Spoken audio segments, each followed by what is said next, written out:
In this video, I'm going to review how to create a reoccurring Zoom link to use for the virtual classrooms that will be consistent. You don't have to recreate a link every time. I've gone to the internet browser and I went to zoom.us as my website. And now I'm going to click on sign in the top right corner of Zoom. I'm going to enter my username and password that I've created on the Zoom account.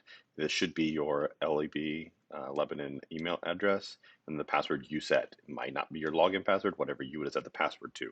If in the spring, when we send out invitations to join the LEB Zoom group, and if you did not do that and you need to activate your account, please email Wade Thatcher and let him know, and he will get you set up.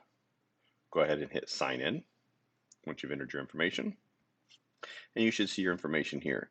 Notice when you sign in, to be able to tell whether you are part of the LCSC Zoom, under department and location, you should see your building. If you do not see that, and under personal meeting ID, you should see a lebkdelta.in.us address. Once you're signed in, we are going to click on schedule a meeting up here on the top of the screen.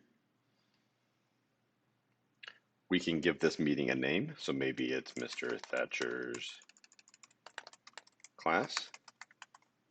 You can give a description if you want to. This date and time information at the top right now, we're just going to not worry about it. The only thing we want to check on is to make sure our time zone is set to either Indiana East or East, and click reoccurring. Under this reoccurring information, we're going to just not worry about it. We're going to, under reoccurrence, we're going to say no fixed time. And now notice the date and time goes away. What that just did is this made this meeting always active. So whenever you click it, ready to make it go, it'll go and you can reuse it every time. We're going to let it automatically generate a security key. We're going to choose to have the host video start automatically and participants video automatically. We're going to leave audio to be both. So if a student does need to phone in, if their computer's not working, they could use the phone number and call in. Notice that enable join before host is disabled. We do not allow that feature. You can choose whether or not to mute participants upon entry.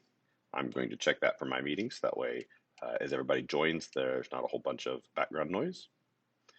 And the rest of these things I'm going to leave as is, and I'm going to hit save. Now I have a meeting called Mr. Thatcher's class. It's reoccurring, and it's ready to go. Notice I have a URL here. It's kind of long. What that's going to do is that link will allow any person that clicks on that link to join your meeting. They'll end up in a waiting room, and you have to accept them. So now what we want to do is we want to grab that link, highlight it, right-click copy. Now I'm going to come over to my Canvas course, and I'm on my home page here right now, and I have used the weekly template, and I have the join virtual class option here. So I'm going to hit edit. I'm going to scroll down here. I'm going to highlight all of that text and the graphic. And I'm going to come up here and I'm going to hit this link to URL icon. And I'm going to paste my URL link from Zoom and hit insert link. Now if I hit save, that's a link to join my Zoom class. I can test it by clicking on it, and I should see then Zoom launch up and ask me to launch the Zoom app. I'm not going to right now because I don't want to join the Zoom. But that's there.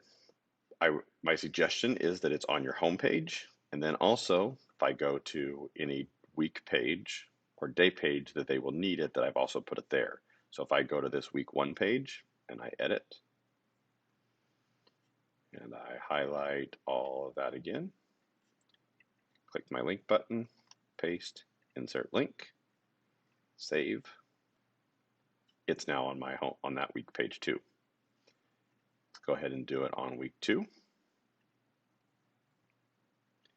Once I've done it on 1 week, and I would suggest then using the weeks that you've done it on as a template for the next week. So once I get this week set up, kind of do it the way I want it, and I hit save. It's all linked there and ready to go. Notice under modules, what I might do for the following week, especially after I get through the 3 weeks I already have here, is if I click on the 3 dots on the right side, I can duplicate this. Then that link will stay there and be ready to go for you the next week, and you can just change the dates. If you have any questions, please let me know.